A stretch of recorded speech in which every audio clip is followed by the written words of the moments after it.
Aleluia, glória a Deus. Verdadeiramente o nosso Deus é tudo para nós. É tudo o que precisamos. Estarmos distantes de Deus é o que há de mais triste para um ser humano. Sabe, viver longe de Deus é a maior tragédia que pode acontecer nas nossas vidas. E não precisa acontecer, porque o Senhor Deus, o Senhor Jesus nos disse: aquele que vem a mim, de maneira nenhuma lançarei fora.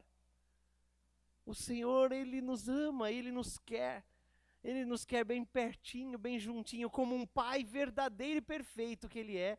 Ele te quer, meu irmão, junto dEle. Não pense em momento algum da sua vida que Deus não te quer. O grande problema é que às vezes, por conta do nosso envolvimento que pode vir a ocorrer com esse mundo, muitas vezes em função do nosso envolvimento com o mundo, a gente se torna escravo. Porque é exatamente isso que Satanás quer transformar as pessoas, escravas. E dessa maneira impedir as pessoas de estarem na presença de Deus. Uma pessoa nunca deixa Jesus, depois que o conheceu, ela nunca deixa Jesus de uma hora para outra.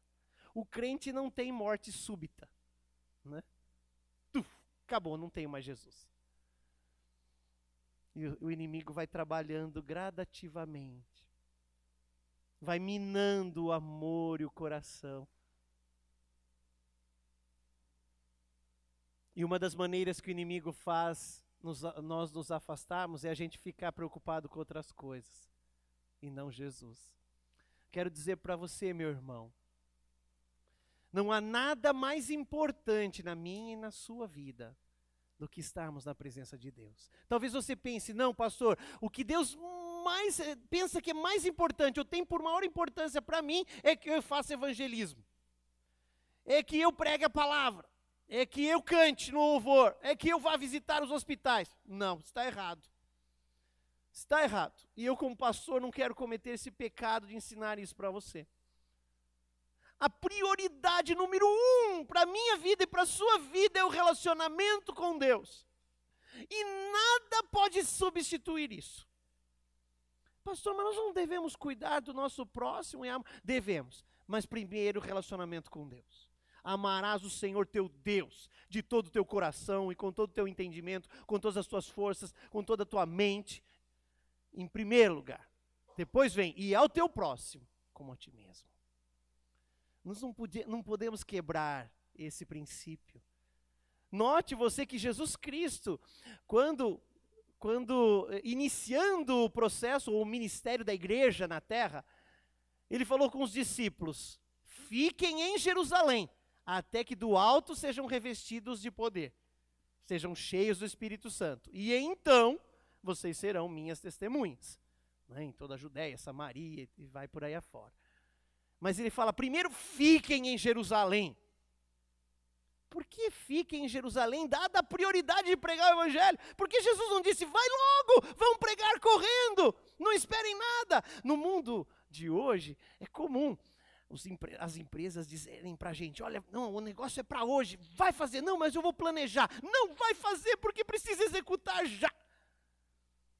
Mas não é assim com Deus. O que Deus mais quer, em primeiro lugar, é você e o seu coração. Depois é o que você possa fazer para Ele. Primeiro é você. Ele morreu por você, não pelo que você faria por Ele. Senão Deus seria interesseiro. Seria um amor cheio de interesse. Ah, Deus morreu por mim para eu poder trabalhar para Ele. Não, meu irmão. Deus morreu por você porque te ama e quer o seu coração. Mesmo porque Ele não morreu só por você ou só por mim. Ele morreu por cada habitante deste planeta. Cada habitante. Até por um bebezinho que recém-nascido, nascendo, já parta para a glória. Jesus morreu por ele também. Irmãos, Jesus ama você. Oh, como isso é bom, e é bom saber disso. E nós precisamos saber disso. A igreja precisa saber disso. O que mais afastou Saul da presença de Deus foi justamente não ter relacionamento com Deus. A principal causa. Nós começamos na semana passada a meditar num texto e num estudo sobre os 6 erros cometidos pelo rei Saul. E nós intitulamos esta palavra de decisões baseadas na soberba humana que podem levar até mesmo um servo de Deus à ruína, como aconteceu com Saul. E ele cometeu 6 erros tão importantes que acabaram com sua vida. Talvez você pense, pastor, por que estudar os erros? Para nós não errarmos também. O grande motivo de estudarmos os erros do rei Saul é evitar que a gente erre. É sabermos que nós somos seres humanos e, portanto, falíveis. Nós podemos falhar. Nunca podemos nos esquecer disso, irmãos. Ah, mas eu sou pastor, então eu sou infalível. Não, sou falível. Ah, mas eu sou cheio do Espírito Santo. Mas a parte humana, eu sou falível. O Espírito Santo é perfeito, mas eu sou humano. E o maior problema é que quando a gente pensa que é infalível, a gente é levado sem perceber. Somos levados pelo nosso próprio eu a atitudes de soberba. E essas atitudes de soberba nos levam a desobedecer a Deus. E quando desobedecemos, pecamos e o pecado traz a morte. Então nós precisamos estar atentos. Nós lemos com os irmãos o texto de Provérbios, capítulo 16, versículo 18. Não precisa abrir agora. Eu quero ler outro texto com você hoje, mas só para recapitular. Provérbios 16, 18, Salomão escreveu: a soberba precede a ruína, e a altivez do espírito precede a queda. Na NVI está escrito: o orgulho vem antes da destruição, e o espírito altivo antes da queda. Né? Isso está escrito lá em Provérbios, no capítulo 16, versículo 18. E nós introduzimos e começamos a falar dos erros de Saul. Saul foi um rei de Israel. Foi o primeiro rei de Israel. O povo pediu um rei a Samuel, que era profeta. Nessa época, Samuel era profeta e juiz. Foi o último dos juízes. Ele estava sobre o governo de Israel, sob o controle de Deus. Né? E o povo de Israel falou: nós queremos um rei igual às outras nações. Essa expressão eles usaram. Queremos um rei igual às outras nações. Deus atendeu o pedido deles de dar-lhes um rei. Mas o propósito de Deus, através da aliança que tinha, não era que fosse um rei conforme as outras nações. Não, era um rei diferente. Né? Era um rei diferente. Primeiro que era um rei que precisava ser submisso a Deus. Porque Deus continuaria sendo o rei todo-poderoso.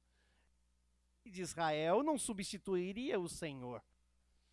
Embora os israelitas disseram: queremos um rei que lute as nossas batalhas. Mas na verdade quem luta as nossas batalhas é o Senhor. Ele é o rei dos reis. Né?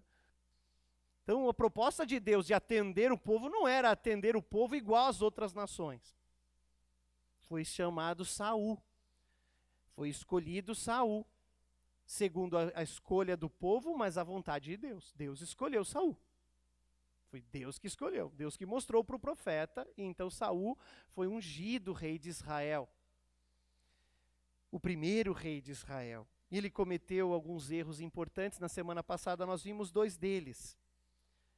Logo, na primeira atividade dele, com cerca de 1 ano de reinado, 1 aninho só, Saul reinou 40 anos em Israel.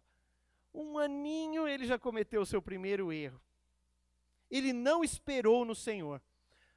Deus falou através do profeta Samuel, que disse a Saul: Saul, você estará em Gibeá, e lá em Gibeá você estará diante dos filisteus, o exército filisteu, o maior inimigo de Israel naquela época.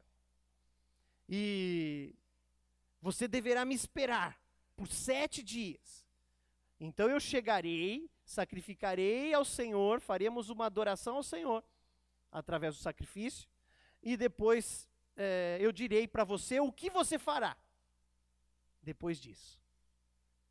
Mas no 7º dia, Saul, na sua ansiedade, e a ansiedade é um resultado da incredulidade, né? Ele pensava assim: Samuel não vem, hoje já é o 7º dia, já estamos no 7º dia, cadê esse tal Samuel?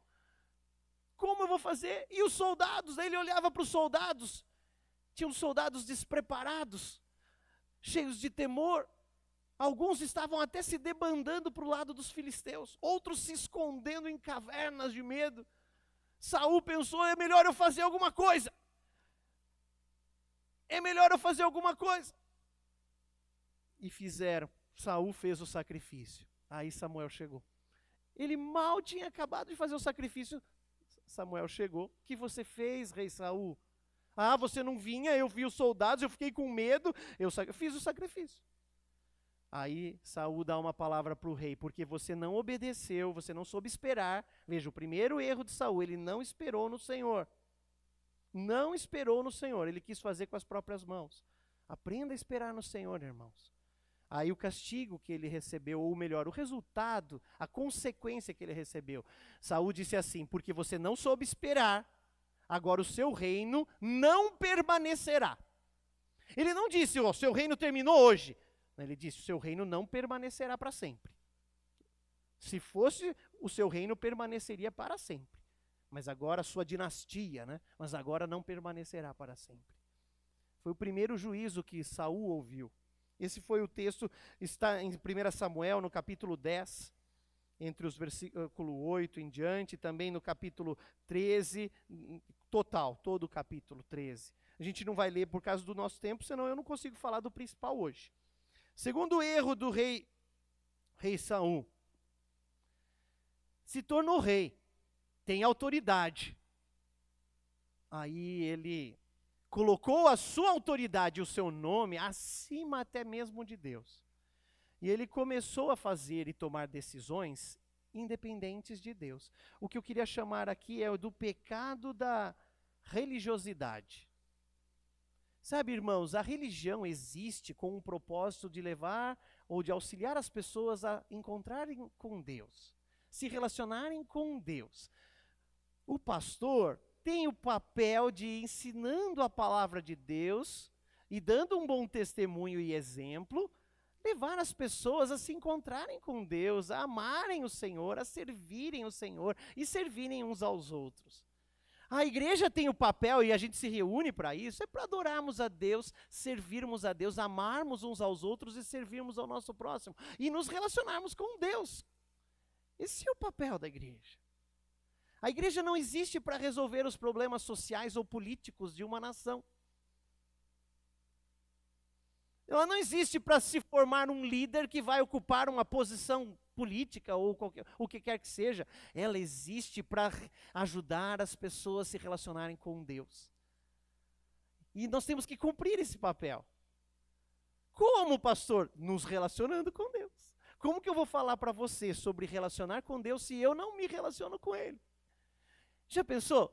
Vai se tornar algo vazio, porque eu não vou ter o que dizer para você. Quando a gente se prostra em casa ou no trabalho, às vezes dirigindo, a gente está lá dirigindo, claro que eu não estou prostrado fisicamente, né? Mas na minha mente está. Eu me rendo, eu falo: Senhor Jesus, como eu preciso de Ti. Né? E esses momentos que a gente está sozinho com o Senhor, são os momentos mais maravilhosos que eu posso falar para você. Não tem tempo melhor na minha vida. Nessas horas eu sinto o Senhor cuidando de mim, até mesmo a oração parece que o Espírito Santo está falando para mim: ore isso, ore aquilo. Eu não estou dizendo para você que eu fico ouvindo uma voz, mas eu sinto o Espírito Santo me impulsionando. E é tão gostoso, é tão maravilhoso, vem um conforto, vem uma alegria. Vem também às vezes uma palavra de correção, claro que vem, não é tão às vezes não, glória a Deus que é bastante que vem. O Senhor dizendo: olha, muda aqui, muda ali. E é maravilhoso, irmãos, é o melhor momento da minha vida, sabe? E quando a gente está sozinho, a sós com Deus ali, e abrindo o coração. Ali não tem ninguém ouvindo além do Senhor, eu e o Senhor. Como o Senhor sabe todas as coisas, não tem por que eu ter segredo com Ele, né? Então a gente abre completamente, e é a coisa mais gostosa que tem. Ali eu me fortaleço, ali eu me encontro, ali eu sei o que Jesus quer que eu faça, ali eu me arrependo, ali eu choro, ali eu falo, Senhor, me perdoa, confesso os meus pecados, abro o meu coração, falo, Senhor, eis-me aqui, usa-me nas tuas mãos. E nesse momento, e é a coisa mais maravilhosa, e é o que eu mais quero que você faça, se relacione com o Papai Celestial. Mas não só na igreja, não só nos dias de cultos, mas diariamente. Irmãos, o nosso Pai Celestial espera, Ele deseja que nós, seus filhos, o busquemos. Ele espera isso. Se não o buscarmos, se não esperarmos por Ele, poderemos cometer os mesmos erros de Saul. E que erros são esses? Quando a gente faz parte de uma igreja, faz parte da igreja, é uma só. E quando a gente aprende, conhece Jesus, vem para frente, aceitou Jesus, algo maravilhoso acontece na nossa vida, a gente começa a caminhar. A gente se depara com uma série de costumes, vou usar esse termo, costumes, hábitos de crentes. Então, por exemplo, a gente tem alguns hábitos, vou dar exemplo. A gente não fala boa noite, a gente fala graça e paz, ou paz do Senhor, né? Ah, mas se falar boa noite é pecado? É claro que não. Está aí um costume, um hábito. Não é um mau hábito, é um bom hábito. É bonito, é gostoso, né? Mas também não é um princípio que se não falar paz, não vai para o céu. Não é isso, né? Então é um costume. Mas igual esse costume, tem muitos outros. Que a gente acaba rotulando as pessoas por causa desses costumes. Então, se eu falo paz do Senhor, graça e paz, esse é santo. Entende? O problema de eu rotular a pessoa como santo não é tão ruim. O problema é eu me auto-rotular a partir dessas coisas. Porque eu sou da igreja, porque eu falo em línguas, porque eu sou cheio do Espírito Santo, eu. Aí gera o pecado da religiosidade. Chega um ponto, irmãos queridos, é claro que quanto mais envolvimento, mais eu desenvolvo meus dons, os talentos que Deus me deu, mais eu ocupo posições de destaques e mais eu uso esse tipo de coisa. O pecado da religiosidade. Aí a gente acaba assim, perdendo o relacionamento com Deus, diminuindo. Deus, hoje não dá para orar que eu tenho que distribuir folheto. Meu irmão, me perdoe, eu vou falar uma frase muito forte agora para impactar. Guarde os folhetos no guarda-roupa e vá orar. Porque não adianta nada distribuir folhetos sem ter orado. Aí a pessoa pega o folheto, ela não sente nada. Ela não vê nada, porque não teve oração nenhuma. O espírito maligno é sujo. Pensa que não. Mas pastor, estou querendo fazer o bem. Aleluia, eu sei que está, lógico que está. Mas estou dizendo, vá orar primeiro. Vá ter o seu tempo de relacionamento com Deus. Porque senão, irmãos, eu não consigo vir aqui à frente se não tiver meu tempo de relacionamento com Deus. Eu estou falando sinceramente para você. Se eu vier aqui à frente sem ter orado, eu vou ficar vazio, não tenho o que falar. Posso ter lido, posso ter o texto impresso aqui, mas não vai sair nada. Porque nós precisamos do Senhor. É Ele quem nos fortalece, é Ele que é a razão da nossa existência. Ele é o cabeça da igreja, não é à toa que essa ilustração foi colocada na Bíblia. Ele é o cabeça. Não é? Não disse que Ele é o estômago da igreja. Ele é o cabeça da igreja. Cabeça é governo. Cabeça fala de decisões. Cabeça fala de orientação. Fala de direção a seguir. Se Jesus é o cabeça, como vou fazer alguma coisa no corpo que está ligado à cabeça, que é Jesus, sem consultá-lo? Pensou? Minha mão começa a querer fugir aqui. Calma, mão, fique aqui. Eu preciso que você fique aqui. Não, eu quero ir embora. Não pode. O relacionamento é essencial. Mas a religiosidade nos leva a esse tipo de coisa. Saul começou. Eu sou o rei de Israel. Promoveu um jejum com o seu exército no meio da batalha. Ninguém pode comer até a noite, enquanto eu não derrotar todos os meus inimigos. Veja que ele se revestiu de um orgulho em si mesmo. Pastor, mas ele não poderia fazer esse jejum? Até poderia, se tivesse sido uma orientação de Deus. Não foi nem de Deus, nem do sacerdote. Nada, nem do profeta Samuel. Não houve essa orientação. Foi uma decisão unilateral do rei Saul. E ele mal comunicou, quando eu digo mal, é mal mesmo, ele não comunicou direito nem o seu exército. Veja que seu filho, Jonatas, não ouviu o comunicado. E comeu mel naquele dia. Comeu mel, aí o rei Saul falou, agora ele tem que morrer. Ninguém mandou desobedecer minha ordem. Irmãos, às vezes nós líderes, pastores e até cristãos, nos envolvemos em tal religiosidade que a gente começa a mandar gente para o inferno. Ou mandar na expressão, né? Não que a gente consegue enviar alguém para o inferno, mas a gente começa a usar essas expressões. Você não tem mais salvação, você está perdido, você vai para o inferno. São expressões de religiosidade. Né? Outra expressão, outra situação, que quando a gente começa a desenvolver essa religiosidade, a gente começa a querer fazer a obra de Deus, por Deus, no lugar dele. Deus, o senhor perdeu hora, já faz 7 dias, o senhor não chegou, deixa que eu faço. Né? A gente começa a querer fazer a obra de Deus. E quando a gente quer fazer a obra de Deus, vai resultar em 2 coisas. Primeiro, dor sobre nós, porque a gente não suporta a obra de Deus, é gigante. Não damos conta, irmãos. A gente morre, literalmente falando. A gente não consegue. Essa igreja, esta obra não é minha, é de Deus. E quem sou eu então? Eu sou o serviçal que Deus mandou trabalhar aqui. Então eu tenho que fazer o que Ele mandar fazer, não o que eu quero fazer. O que eu quero fazer vai dar errado. O segundo ponto, né? O primeiro é que a gente não aguenta, não suporta. Por isso que às vezes eu ouço pastores, pessoas líderes, falar, pastor, eu não aguento mais, larguei, não aguento mais. Não dá. Por quê? Porque tentou fazer a obra de Deus. Deixa Deus fazer a obra dele. A obra é dele. E o segundo ponto é que não vem resultado, irmãos. Eu já fiz isso. Não dá resultado. A gente corre para lá, vai, faz, visita, trabalha, o dia inteiro, todos os dias. O resultado é negativo. Não é porque Deus amaldiçoa, é porque a gente não sabe fazer. Nós temos que entender isso. Igreja do Senhor Jesus Cristo, nós temos que entender que a obra é dele e o que tem que ser feito será feito através dele. Por ele e para ele. São todas as coisas. Nós vamos evangelizar? Aleluia, para a glória do Senhor. Senhor, onde o Senhor quer que nós vamos? Senhor, como o Senhor quer que a gente faça?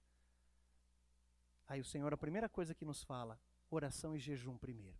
Primeiro há que se manietar o valente. Está escrito lá em Mateus. Jesus disse isso. Primeiro tem que amarrar o inimigo na oração. É a oração. Então, o segundo erro do pecado do Saul foi a religiosidade. Religiosidade, né? Que isso, sabe como evitar a religiosidade? Sabe como? Tendo um coração como o de Davi, disposto a obedecer, a se arrepender, a pedir perdão. Nunca confie em você mesmo. Eu digo isso para mim mesmo sempre. Senhor, me ajuda a nunca confiar em mim mesmo. Porque o dia que eu confiar em mim mesmo, vou cair nessa armadilha de Satanás. Esses foram os 2 erros de Saul. Vamos ver hoje mais 4 erros e nós esperamos terminar, se Deus assim permitir. Semana passada eu falei, mas eu quero que você abra sua Bíblia em 1 Samuel, capítulo 15, por favor. Nós vamos ler o texto. Mantenha a sua Bíblia aberta em 1 Samuel 15, que a gente vai ler um monte de capítulo. E a gente vai chegar até o capítulo 31 de 1 Samuel hoje, se Deus permitir. Jesus.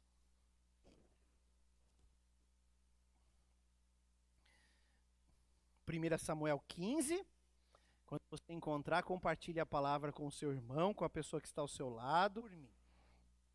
Você encontrou, então? 1 Samuel 15, posso ler? Vou ler desde o versículo 1. A gente vai parando à medida que eu aviso os irmãos. Aleluia, glória a Deus. Samuel disse a Saul: eu sou aquele a quem o Senhor enviou para ungí-lo como rei de Israel. O povo dele, por isso escute agora a mensagem do Senhor. Assim diz o Senhor dos Exércitos: castigarei os amalequitas pelo que fizeram a Israel, atacando-o quando saía do Egito. Agora vão, ataquem os amalequitas e consagrem ao Senhor para a destruição tudo o que lhes pertence. Não os poupem, matem homens, mulheres, crianças, recém-nascidos, bois, ovelhas, camelos e jumentos. Tudo. Pare aí um pouquinho, feche os seus olhos, por favor, vamos fazer uma oração.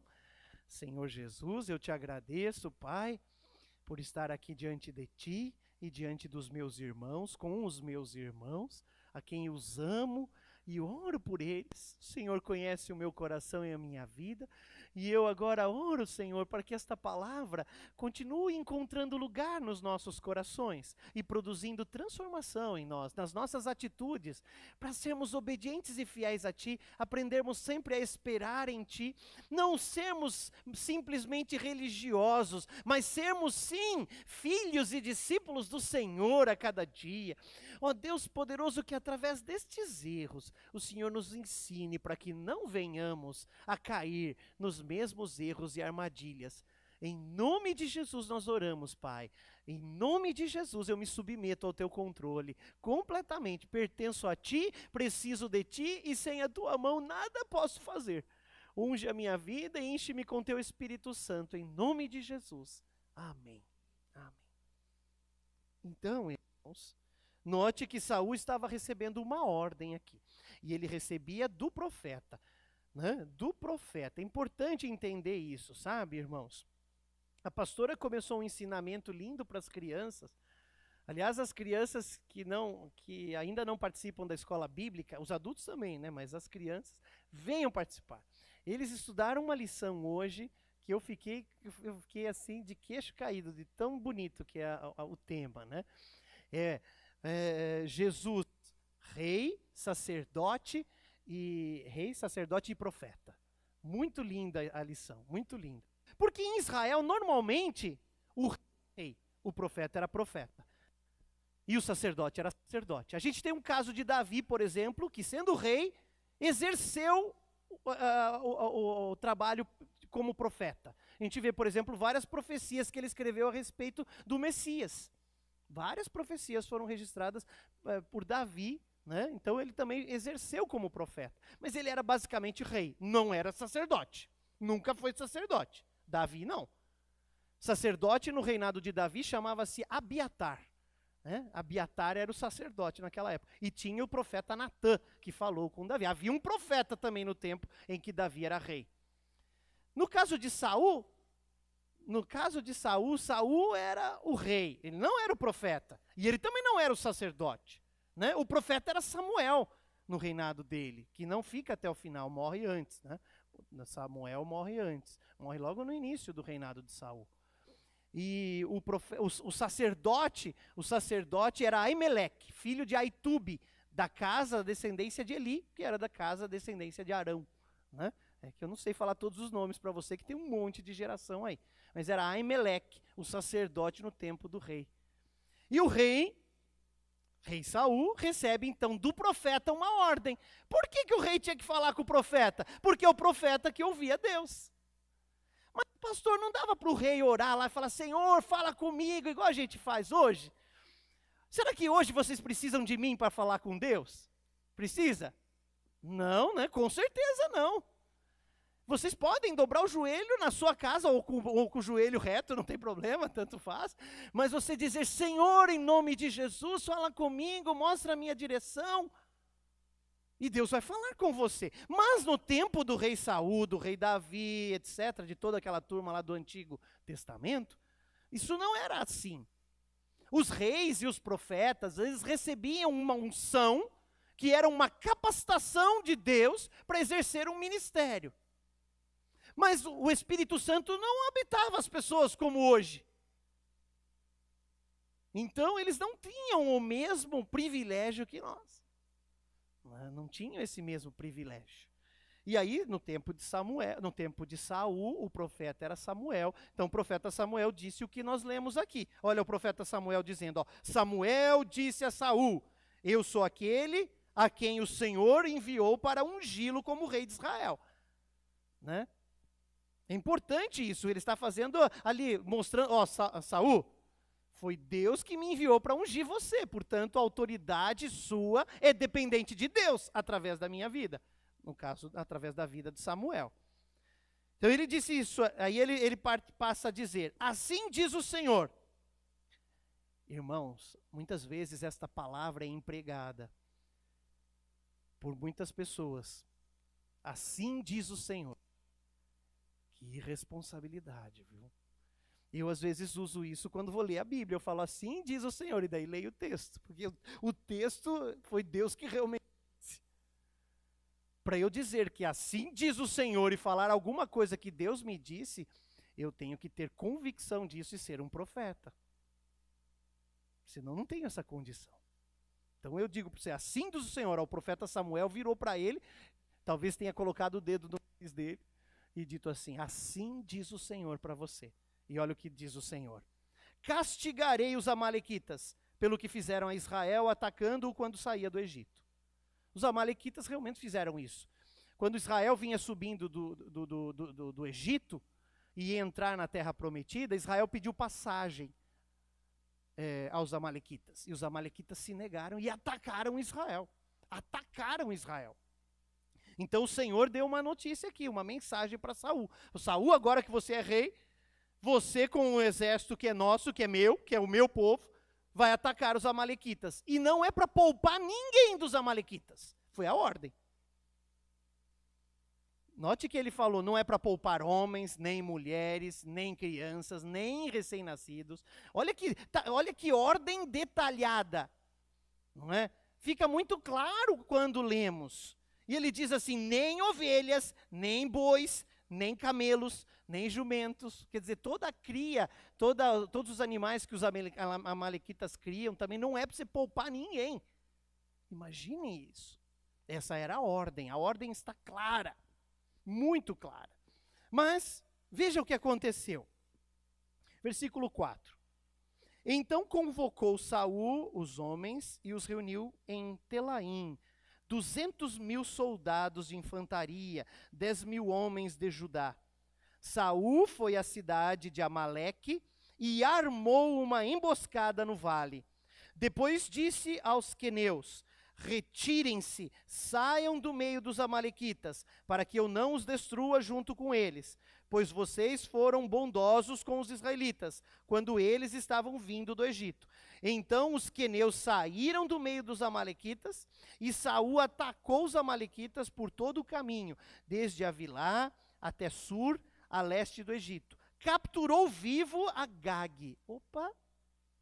Vamos ler de novo? Capturou vivo Agag, rei dos amalequitas, e exterminou o seu povo. Mas Saul e o exército pouparam Agag, e o melhor das ovelhas, dos bois, os bezerros gordos, os cordeiros, pouparam tudo que era bom, mas tudo que era desprezível e inútil, destruíram por completo. Para um pouquinho aí antes da gente continuar lendo. Versículo 10 vai ser o próximo. Eu sei que você está curioso, mas olha um pouquinho. Lembra da ordem? A ordem era para não poupar nada, não é? Deus falou que era para poupar o rei Agag? Não, falou que era para matar todo mundo. Até recém-nascido, quanto mais o rei Agag. Falou que era para poupar a ovelha é útil, a gente pode usar. Não, Deus falou que era para matar as ovelhas. Os jumentos, tudo, os bois. Não era para deixar nada vivo. Mas então, por que Saul está está poupando? Qual que é? O que Saul está fazendo? Diga comigo, o que ele fez agora, quando ele poupou o rei e esses animais? Diga mais alto, desobedeceu. Alguém vai dizer, mas pastor, era só o rei, foi o que ele pensou. Foi o que ele pensou. Depois a gente leva o rei lá, a gente se aproveita dele, ou a gente mata ele na frente de todo mundo, faz um cirquinho lá para parecer mais bonito. E as ovelhas? Depois a gente sacrifica para o Senhor. Depois a gente leva lá no templo de oferta.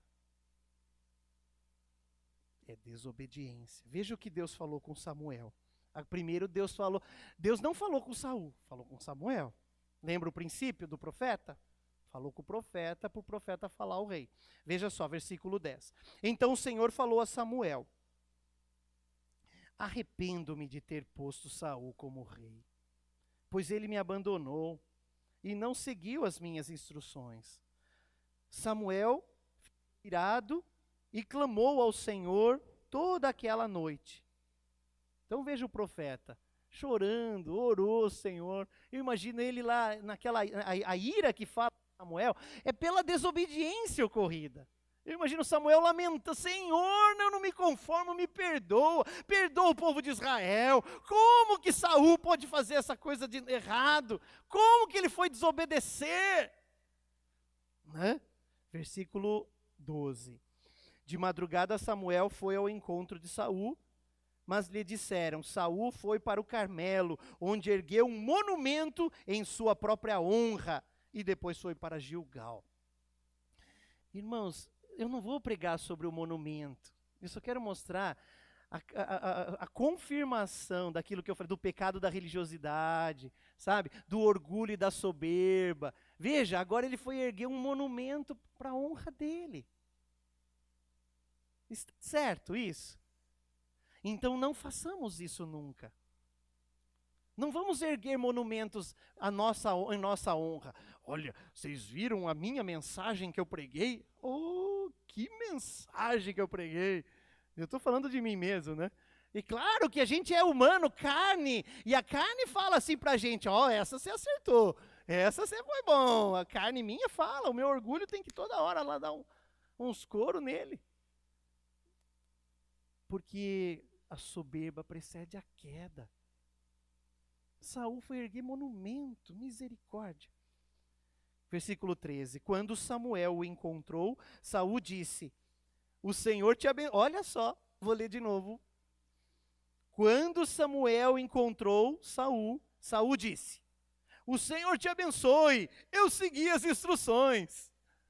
Fiz tudo o que o Senhor mandou. Eu imagino Samuel chegando como profeta, humilde, já triste, porque sabia do que tinha acontecido. Né? Profeta sabe. Aí o rei, cheio de orgulho: oh, Deus te abençoe, Samuel. Oh, Samuel, vem aqui que eu vou te abençoar. Quer que eu te unja? Já ponho a minha mão na sua cabeça. Você vai sair daqui vibrante, Samuel. Você está triste. Eu estou inventando isso. Ele não disse isso. Eu só quero mostrar para os irmãos que era essa a postura de Saul agora. A postura de que, ó, eu fiz tudo. Eu estou 100%, Deus deve estar capaz de Deus me dar um troféu agora. Mal sabia ele que o Samuel estava vindo para dizer: ó, que troféu da onde? Nota 0 para você, Saul. Irmãos, quantas vezes Deus precisa vir para nós e dar uma nota 0 para a gente? Né? Às vezes a gente está falando: Deus, hoje eu acertei. Aí Deus fala: meu filho, eu preciso lhe dar uma nota 0. Você foi muito mal nessa prova, meu filho, você errou tudo. Como que você foi ser orgulhoso? Não perdoar as pessoas que erraram? Não amá-las? Nota 0 para você, meu filho. Era assim. Foi o que disse Deus através de Samuel. Olha só. Samuel, porém, perguntou. Que ele falou, né? Eu fiz tudo o que Deus me mandou. Aí Samuel perguntou: então, que balido de ovelhas é esse que ouço com meus próprios ouvidos? Que mugido de bois é esse que estou ouvindo? Saul falando: eu fiz tudo o que mandou. Eu não sei se literalmente estavam fazendo barulho os animais. Talvez nem estavam perto. O fato é que Samuel já sabia. Deus já tinha revelado para ele. Então ele diz: rei, você desobedeceu, rei. E olha o que o rei responde. Versículo 15. Respondeu Saul: os soldados trouxeram, tá vendo? Os soldados, opa, não é mais ele agora. Ele não é o comandante dos soldados, né? Samuel perguntou: Saul, o que você fez? Saul respondeu: os soldados. Mas será que ele não sabe responder? Quando somos perguntados: pastor, onde estão as ovelhas do seu rebanho? Aí o pastor diz: Deus, o senhor sabe os diáconos e também os músicos. Não, eu sou o pastor. Se Deus me pergunta: onde estão as ovelhas, Senhor? As ovelhas estão aqui, ou eu as perdi, ou eu fui negligente com elas. Percebe que só tem uma resposta: ou elas estão bem, eu fiz tudo que o Senhor mandou, ou elas estão mal, eu fiz nada que o Senhor mandou, eu estou errado, então eu pequei, Senhor. Mas a resposta de Saul já começa errado. Ele diz: os soldados trouxeram dos amalequitas. Eles pouparam o melhor das ovelhas e dos bois para sacrificarem ao Senhor. Irmãos, eu já vi gente falando: pastor, eu jogo na loteria federal, que é para eu ganhar na loteria. O dia que eu ganhar, eu vou dar o dobro do dízimo para a igreja. Não faça isso.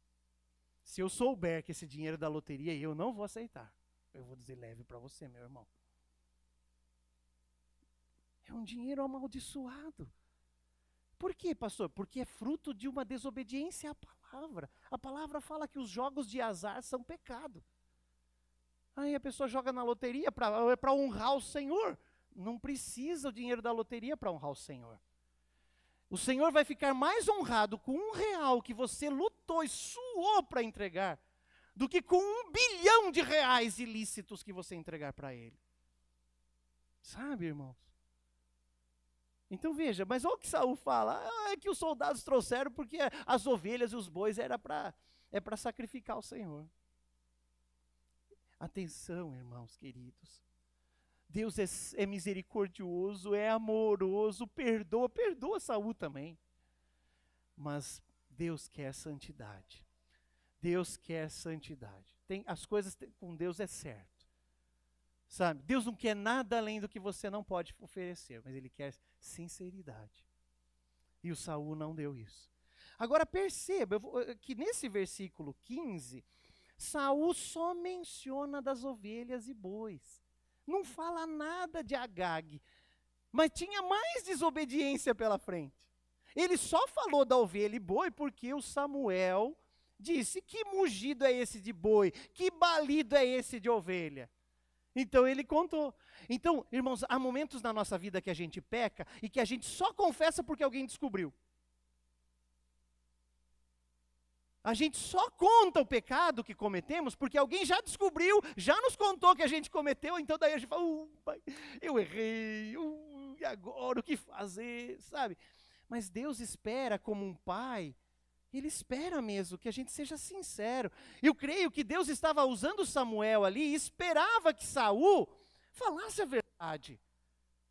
Ele esperava isso. Não, eu poupei, eu errei, eu não deveria ter poupado. Também poupei Agag, viu? Preciso falar para o senhor, profeta. Mas ele não fez isso. É a carne. A gente esconde, né? Você acha que eu vou contar? Quem sabe ele não descobriu? Às vezes Deus não contou para ele nada de Agag. Depois dá um jeito no Agag. Mas ele não contou. Aí Samuel diz no versículo 16. Samuel disse a Saul: fique quieto. Tá certo. Fique quieto. Eu lhe direi o que o Senhor lhe falou esta noite. Respondeu Saul: dize-me. E Samuel disse: embora pequeno aos seus próprios olhos, você não se tornou o líder das tribos de Israel? O Senhor o ungiu como rei sobre Israel e o enviou numa missão ordenando: vá e destrua completamente aquele povo ímpio, os amalequitas. Guerrei contra eles até que os tenha eliminado. Por que você não obedeceu ao Senhor? Por que se lançou sobre os despojos e fez o que o Senhor reprova? Disse Saul: mas eu obedeci ao Senhor, cumpri a missão que o Senhor me designou. Trouxe Agag, agora ele vai falar. Trouxe Agag, o rei dos amalequitas, mas exterminei todos os amalequitas. Os soldados tomaram ovelhas e bois do despojo, o melhor do que estava consagrado a Deus para destruição, a fim de o sacrificarem ao Senhor, seu Deus, em Gilgal. Samuel, porém, respondeu: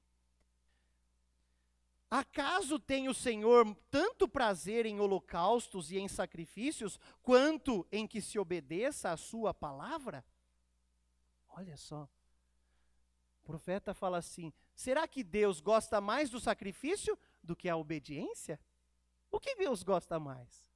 Será que Deus prefere que eu peque, venha à igreja e fala: Senhor, me perdoa.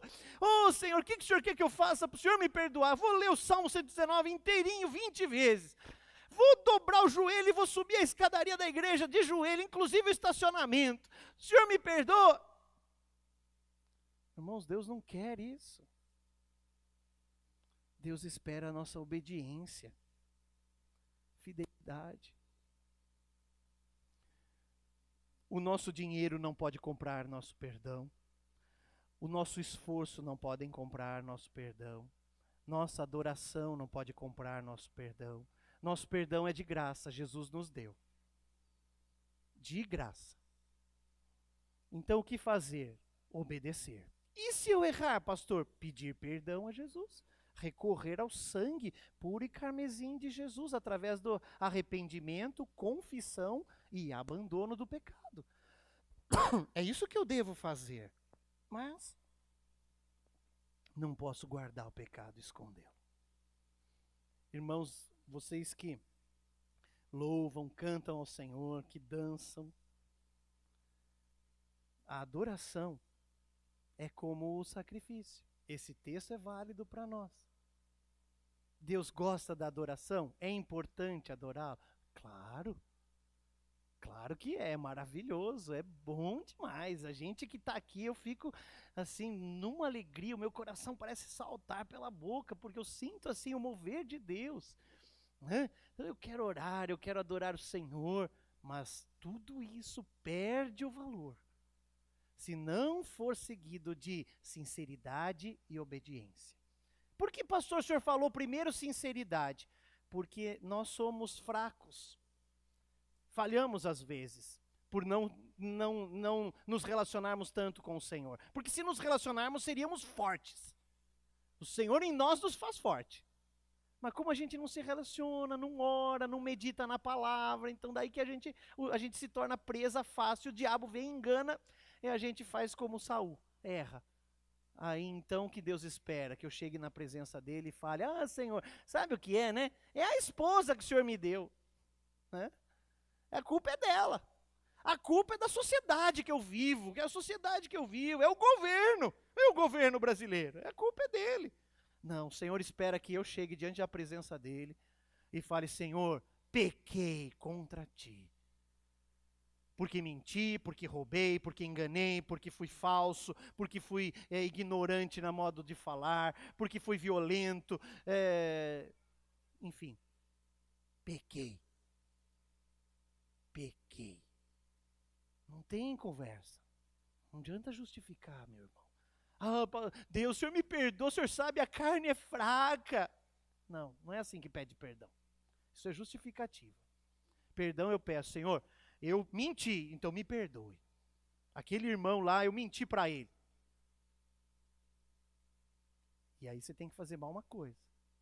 Depois de falar: Senhor, me perdoe, o Senhor vai perdoar imediatamente. Porque você pediu perdão sinceramente. Daí você tem que falar: Senhor, agora espera um pouquinho. Irmão, sabe aquela vez? Pois é, eu minto para você. Me desculpe, meu irmão. Não quero fazer mais isso. Por isso que vim aqui passar essa vergonha. Me perdoe. Aí volta lá: Senhor, agora tudo certo, meu Deus. Aí a gente sente a paz. Mas Saul não. Os soldados. Foi culpa dos soldados. Saul errou. Foi tolerante com o pecado. Esse pecado dele foi o pecado de rebelião. O primeiro nós dissemos de soberba, o segundo, porque não esperou a Deus. O segundo de religiosidade e o terceiro agora de rebelião. Como o senhor sabe, pastor? Veja, vou continuar lendo para você. 1 Samuel 15, nós estávamos lendo o versículo 22, vamos ler o versículo 23 agora. Olha lá. Pois a rebelião é o pecado da feitiçaria, e a arrogância como o mal da idolatria. Assim como você rejeitou a palavra do Senhor, ele o rejeitou como rei. Dura essa palavra, né? Eu não estou aqui querendo dar uma de bom para cima de Saul, não, e falar esse Saul era um... Ai de mim. Nós precisamos vigiar, porque muitas vezes nós falhamos como Saul falhou. E eu creio que é por isso que Deus está nos trazendo essa mensagem. De 2 cultos, 2 domingos, para a gente refletir. Né? Então, Deus falou, você foi rebelde.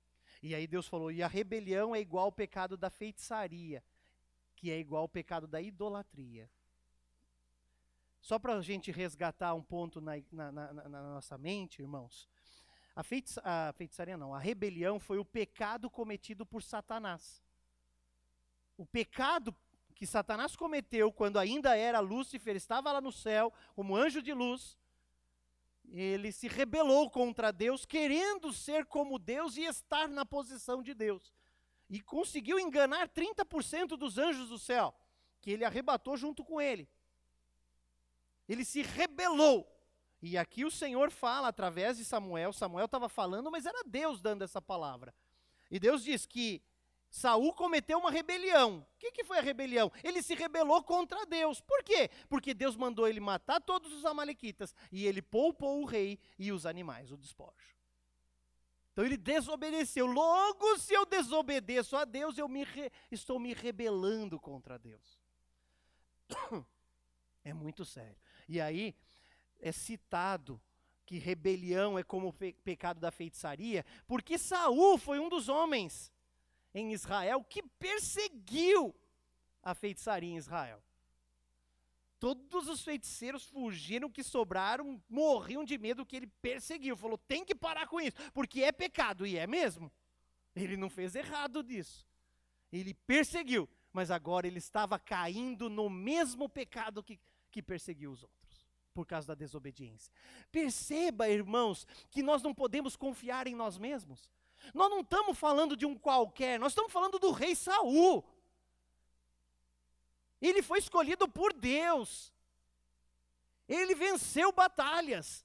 Ele realmente destruiu os amalequitas. Sabe? Ele venceu os filisteus. O rei Saul, ele determinou o território de Israel na época dele. Se você vai analisar a história e estudar a história, você vai ver que foi um grande rei, reinou em Israel 40 anos. Mas sua vida foi para a ruína, porque ele confiou em si mesmo. Então não confie em você, confie em Deus. E pastor, como que é isso? Por exemplo, vou te dar um exemplo de quando a gente confia na gente. Vou te dar um exemplo. Quando você tem que tomar uma decisão muito importante, e a pessoa que está do outro lado esperando sua decisão diz assim para você, mas você tem que tomar a decisão agora. Eu preciso da sua resposta hoje. Se você não falar hoje,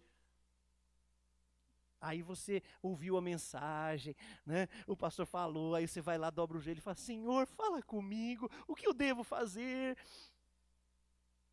Cri, cri, cri, né? Aí Deus não falou nada, aí o dia termina. E agora? Sinto muito, Deus. O senhor deve ter perdido hora, o senhor perdeu o telefone, acho que acabou a bateria do celular do senhor. Aí pega, tá confirmado. Beleza. Pronto, já errou. Já errou, já confiou em si mesmo. E não em Deus. Espera no Senhor, irmãos. Liga para a pessoa e fala, eu não posso te dar a resposta hoje. E quando você vai me dar? Eu tenho que orar. Eu dependo do Senhor. O Senhor que dirige. Mas há momentos que se eu fizer isso, eu perco o negócio. Meus irmãos, assuntos importantes, eu estou falando de assuntos importantes que falam da nossa própria vida e da nossa família. É melhor perder. É melhor o namorado perder a namorada do que casar-se sem ter a segurança. É melhor você perder o emprego. É melhor. Algumas decisões que precisam estar embasadas em Deus, você precisa aprender a esperar. Senão a gente erra como Saul. Erra mesmo. E se rebela contra Deus. Saul se rebelou contra Deus. Então ele mentiu primeiro, né? Porque ele falou, não, eu fiz tudo o que o Senhor mandou. E não tinha feito. Depois ele se rebelou, ele desobedeceu com intenção de adorar. Então Deus não recebe esse tipo de adoração. Eu queria dizer para os irmãos, tem vários textos na palavra de Deus que falam sobre isso. Eu vou ler um deles só. Miqueias capítulo 6, versículos 6 a 8. Tem texto em Oséias, em Salmo, tem texto em Isaías, mas nós vamos ler Miqueias agora. Tem texto em Amós sobre esse assunto. Deus, através dos seus profetas, ele repetiu insistentemente o perigo desse erro cometido por Saul, o perigo da rebelião, de tentar adorar a Deus junto com uma rebelião. Misturar adoração com pecado. Não pode. Miqueias 6, versículo 6. Amém? Miqueias capítulo 6, versículo 6. Com que eu poderia comparecer diante do Senhor e curvar-me perante o Senhor exaltado? Deveria oferecer holocaustos de bezerros de 1 ano? Ficaria o Senhor satisfeito com milhares de carneiros, com 10.000 ribeiros de azeite? Devo oferecer o meu filho mais velho por causa da minha transgressão, o fruto do meu corpo por causa do pecado que eu cometi? Note que são perguntas. Aí versículo 8.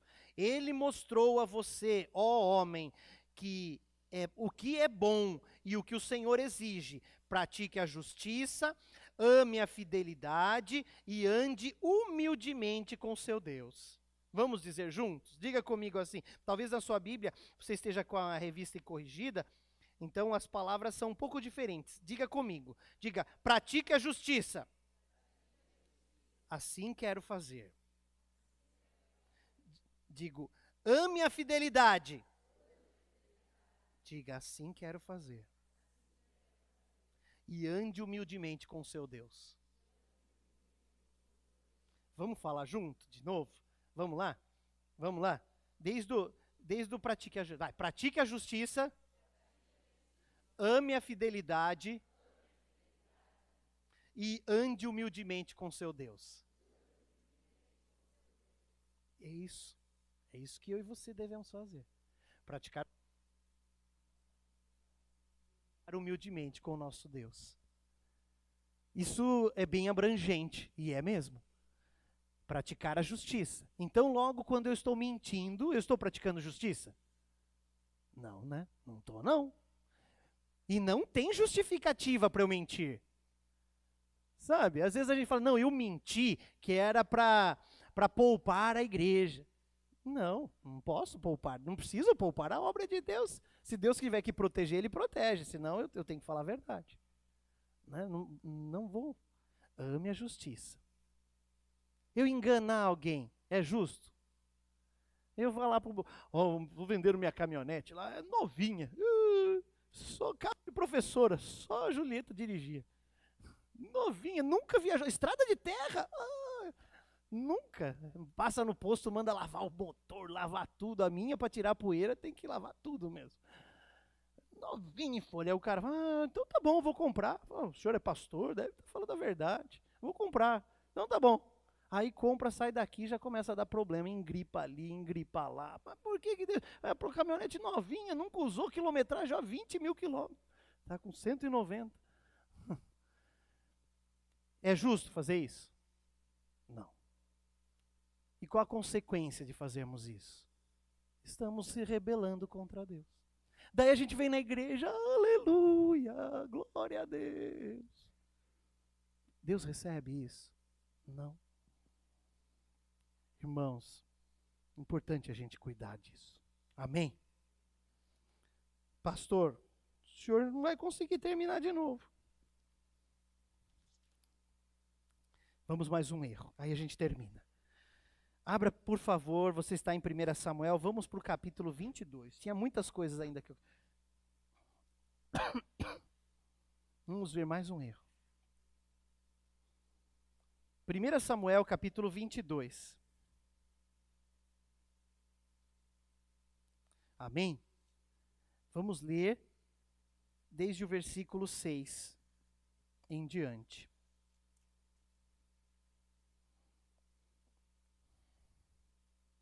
Capítulo 6, capítulo 22, versículo 6. Saul ficou sabendo que Davi e seus homens tinham sido descobertos. Saul estava sentado com a lança na mão, debaixo da tamargueira, na colina de Gibeá, com todos os seus oficiais ao redor. E ele lhes disse: ouçam, homens de Benjamim, será que o filho de Jessé dará a todos vocês terras e vinhas? Será que ele os fará todos comandantes de 1000 e comandantes de 100? É por isso que todos vocês têm conspirado contra mim? Ninguém me informa quando meu filho faz acordo com o filho de Jessé. Nenhum de vocês se preocupa comigo, nem me avisa que meu filho incitou meu servo a ficar à minha espreita, como ele está fazendo hoje. Entretanto, Doeg, o edomita, que estava com os oficiais de Saul, disse: vi o filho de Jessé chegar em Nobe e encontrar-se com Aimeleque, filho de Aitube. Aimeleque consultou o Senhor em favor dele, também lhe deu provisões e a espada de Golias, o filisteu. Então o rei mandou chamar o sacerdote Aimeleque, filho de Aitube, e toda a família de seu pai, que eram os sacerdotes em Nobe, e todos foram falar com o rei. E Saul disse: ouça agora, filho de Aitube. Assim respondeu: sim, meu senhor. Vamos parar aí um pouquinho, já já nós voltamos no versículo 13. Olha só, irmãos. Saul reuniu com o pessoal e eu imagino que ele deve ter feito até um bico, né? Assim, ninguém gosta de mim, ninguém fala para mim o que está acontecendo. Por que ele estava nessa situação? A gente vê claramente Saul ali em desespero quanto ao seu reino. Agora ele estava em defesa do seu próprio eu e do seu próprio reino. Muitas vezes nós pastores nos vemos assim, em defesa do nosso próprio ministério. Em defesa eu não preciso ficar. Deus defende. Se Deus quiser me manter como pastor, Ele cuida. Se Ele quiser que eu deixe de ser pastor, Ele também cuida disso. Ele é Senhor. Como disse Davi, Ele me colocou aqui, Ele me tira. Eu pertenço a Ele. E é assim, irmãos. Sabe? Mas Saul agora estava em defesa do seu eu. Do seu orgulho, da sua soberba, dizendo: ó, ninguém de vocês me conta que o filho de Jessé, que é o Davi, né, está fazendo acordo até com o meu filho Jonatas. Não me conta o que está acontecendo. Os soldados e os oficiais ficaram calados. Por que ficaram calados? Sabe por quê, irmãos? Havia uma doença em Saul que todo mundo sabia. O orgulho o dominara. E todo mundo sabia disso. Eles pensavam: mas Davi é o melhor homem do exército de Saul. Davi só ajuda Saul. Davi é o melhor amigo. Davi que expulsa o espírito maligno que ataca Saul. Davi ele é o melhor amigo de Saul. Como que Saul não gosta de Davi? Mas Saul tinha ódio, né? Tinha ódio terrível. Esse era o quarto erro dele, né? A inveja e a perseguição por causa do ódio. A inveja e a perseguição por causa do ódio. E aí, o Saul chama o sacerdote. E vem o sacerdote Aimeleque, que era filho de Aitube, e vem toda a família dele. E Saul agora vai ser áspero contra eles, né? Vai ser duro. Tem um ponto que eu queria mostrar para os irmãos, mais uma das coisas que eu queria dizer para você aqui, é que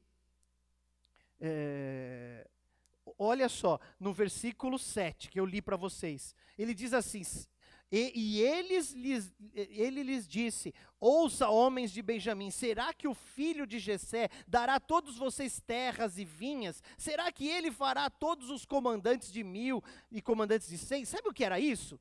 Esse era o processo do rei ao molde mundano, que continua até hoje. Até hoje o sistema maligno que vai cair, vai ser destruído durante a grande tribulação, continua até hoje. O sistema maligno de governo, que é, eu te dou governo em troca de alguma coisa. Eu te sustento no governo se me der algo em troca. Era assim. E o profeta Samuel tinha ouvido de Deus e alertou o povo disso, falou que se vocês nomearem um rei, o rei vai exigir que os seus homens lutem suas batalhas, os seus filhos vão morrer nas guerras, ele vai exigir terras e vinhas, e ele vai começar esse sistema. Aquele sistema podre, mundano, que existe hoje de governo. E Saul estava ali ativando, dizendo, é isso mesmo. Vocês estão pensando que Davi vai dar terra para vocês? Eu dou. Vocês deveriam me apoiar, porque eu vou nomear vocês líderes de 1000, líderes de 100, comandantes do exército de Israel. Vocês comigo serão importantes. Com Davi, não. Com Davi vocês vão dançar. Eu é que vou fazer isso por vocês. Percebe, irmãos? Mundanizado, completamente no comando do mundo. Muitas vezes a gente quer fazer isso na igreja. Muitas vezes a gente quer fazer isso na igreja. Eu preciso agradar as pessoas. Eu preciso dar cargos importantes. Eu preciso colocá-las em posição de destaque. Não podemos fazer isso. Na nossa vida, na nossa família. Tentar comprar, às vezes, os nossos filhos. Ó, filho, se você obedecer, eu vou te dar um presente. Isso é um princípio mundano de troca. Filho, você precisa obedecer porque o Senhor ama quem obedece. E o Senhor é maravilhoso, Ele cuida da gente. Não barganha. Barganha é coisa do mundo, irmãos. Ele estava dizendo isso. Aí veja o julgamento de Saul para o sacerdote. Versículo 13, onde nós paramos a leitura. Saul lhe disse, por que vocês conspiraram contra mim? Está dizendo para o sacerdote, que tinha mais autoridade do que ele perante Deus. Por que vocês conspiraram contra mim, você e o filho de Jessé? Por que você lhe deu comida e espada e consultou a Deus em favor dele, para que se rebelasse contra mim e me armasse cilada, como ele está fazendo? Irmãos, Davi nunca armou cilada contra Saul. Ao contrário, Saul uma vez estava dentro de uma caverna, fazendo suas necessidades, e Davi estava lá dentro com o exército inteiro dele. E Davi poupou Saul. Disse, ai de mim tocar no ungido do Senhor. Porque de fato ele tinha sido escolhido como rei, portanto tinha esta unção. E Davi não toca nele, corta um pedaço do manto só para mostrar depois para ele. Fala, ó, Saul, tá vendo aqui? Eu não quero seu mal. Davi nunca quis nenhum mal de Saul. Né? Agora, note que ele está falando, você consultou o Senhor por ele. A maior tristeza de Saul, queridos irmãos, é que não dava mais para consultar o Senhor em favor de Saul. Porque o Senhor havia já se distanciado. E agora, no último erro que nós lemos, eu não li o versículo, eu acabei esquecendo, mas no versículo 24 e 25, o Senhor fala para ele assim, através de Samuel, agora, como você se rebelou, agora o Senhor o rejeitou como rei. O castigo do primeiro erro foi assim, o seu reino não permanecerá, não será para sempre. Quer dizer, o filho dele não ia ser rei. Mas agora, Deus diz assim, o Senhor o rejeitou como rei. Quer dizer, não é que o filho não vai ser rei, nem você mais será. Era essa a palavra. Então, dura, era um castigo, era duro. Então agora, Saul não conseguia mais consultar o Senhor. Não é que o profeta não queria consultar, o sacerdote não queria consultar. Consultava, mas Deus não respondia mais. Porque o rejeitara como rei. Pastor, será que Deus me rejeitou pelo meu pecado? Não, meu irmão. Não. Entregue-se ao Senhor. Ele não te rejeitou. Nós estamos falando do Antigo Testamento aqui. Nós estamos falando de um rei de Israel sobre quem se derramou o Espírito Santo. E ele desobedeceu várias vezes. Nós já estávamos no terceiro erro quando Deus o rejeitou. Né? Terceiro erro, sem arrependimento, quando Deus o rejeitou. Então, não posso aplicar isso a nós, não dessa maneira, mas posso alertá-lo que para tudo há um limite. Deus tem seus limites também. Né? Assim, a sua misericórdia é para sempre, é a causa de não sermos consumidos. Mas haverá um dia em que haverá um limite. Ele vai dizer, chega, basta. Deus é ilimitado, é poderoso. Só para corrigir minha palavra. Veja só. Versículo 14. Aimeleque respondeu ao rei, quem dentre todos os teus oficiais é tão leal quanto Davi? Ele está lembrando o rei. O genro do rei está lembrando que também é casado com a filha do rei. Capitão de sua guarda pessoal, está lembrando que ele é protetor do rei. E altamente respeitado em sua casa. Será que foi essa a primeira vez que consultei a Deus em favor dele? Certamente que não. Que o rei não acuse a mim, seu servo, nem a qualquer um da família de meu pai. Irmãos, eu queria dizer para você que a acusação que Saul faz para Aimeleque é uma acusação extremamente injusta. Aimeleque não sabia da divergência entre Saul e Davi. Mesmo porque não existia divergência pelo lado do Davi. Saul começou a persegui-lo e queria matar Davi. Sua família, a família de Davi, teve que fugir de Israel, inclusive. Aimeleque não sabia disso. Aimeleque não traiu Saul, nem traiu o reino, nem ninguém. Davi foi lá e pediu, olha, ore por mim e consulte a Deus o que eu devo fazer, como eu devo fazer. No texto que fala quando Davi procurou, Davi não fala que está fugindo de Saul. Ele está fugindo, mas ele não fala para Aimeleque, estou fugindo de Saul porque ele quer me matar. Não falou. Não havia uma conspiração aí como Saul achava que havia. De jeito nenhum. Aimeleque foi fiel. Aimeleque fez o papel dele, como sacerdote consultou a Deus. Davi falou, você tem comida? Eu preciso de comida e preciso de uma arma. Falou, não tenho arma, tenho a espada de Golias, que você é o cara que tem mais direito de ter essa espada mesmo. Pegue ela para você, você que matou Golias. Aimeleque não conspirou contra o rei. E entregou tudo. Veja a reação do rei. Versículo 16. O rei, porém, disse, com certeza você será morto. Aimeleque, você e toda a sua família, a família de seu pai. Em seguida, o rei ordenou aos guardas que estavam ao seu lado, matem os sacerdotes do Senhor, pois eles também apoiam Davi. Sabiam que ele estava fugindo, mas nada me informaram, e não sabiam. Contudo, os oficiais do rei recusaram erguer as mãos para matar os sacerdotes do Senhor. Então o rei ordenou a Doeg, mas disse assim, mate os sacerdotes. E ele os matou. E naquele dia matou 85 homens que vestiam túnica de linho. Além disso, Saul mandou matar os habitantes de Nobe, a cidade dos sacerdotes, homens, mulheres, crianças, recém-nascidos, bois, jumentos e ovelhas. Agora veja você, ele poupou o rei do inimigo que Deus mandou matar. Ele poupou as ovelhas do inimigo que Deus mandou matar. Mas depois ele matou dos sacerdotes. Percebe o erro? Por causa do orgulho dele. Ele destruiu a cidade que era do povo dele, dos sacerdotes dele. Esse Doeg que é mencionado é um edomita, ele é um homem de Edom. Ele não é israelita. Veja que o rei agora passa a ouvir conselhos de alguém que não teme o Senhor.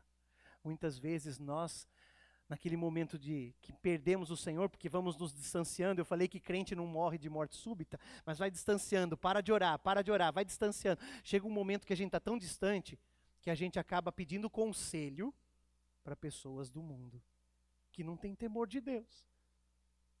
Fala, o que você acha que eu devo fazer? A pessoa fala, jogue tudo para o ar, abandone seu Deus. Acho que é isso mesmo que eu vou fazer, você está certo. Foi o que aconteceu com Saul. Esse Doeg aí, os soldados não quiseram matar os sacerdotes. Aí o Doeg falou, pode deixar comigo que eu mato. Vai ser um prazer matar. É claro, o diabo o que mais quer é matar os sacerdotes. O diabo o que mais quer é destruir os servos de Deus. Que tristeza, irmãos. Veja onde um homem pode chegar. Nós vamos encerrar aqui. Vão ficar 2 pontos ainda. Veja, vamos recapitular. Saul foi tolerante com o pecado, se rebelou contra Deus. Por que tolerante com o pecado? Porque mandou ele matar os amalequitas e não matou. E era para matar porque era o juízo de Deus pelo pecado deles. Ele não matou. Foi tolerante com o pecado. Se rebelou contra Deus. E depois matou os sacerdotes. Os sacerdotes do Deus vivo. Ele matou. Ele matou. Então é o segundo erro. Passou a lutar contra Deus. E eu chamei assim, perseguidor e invejoso. Passou a lutar contra Deus. Tem muita gente, no tempo que Jesus veio, os religiosos da época lutavam contra Deus, igualzinho a Saul. Nós não podemos fazer isso, irmãos. Nós temos que vigiar, vigiar, vigiar e vigiar.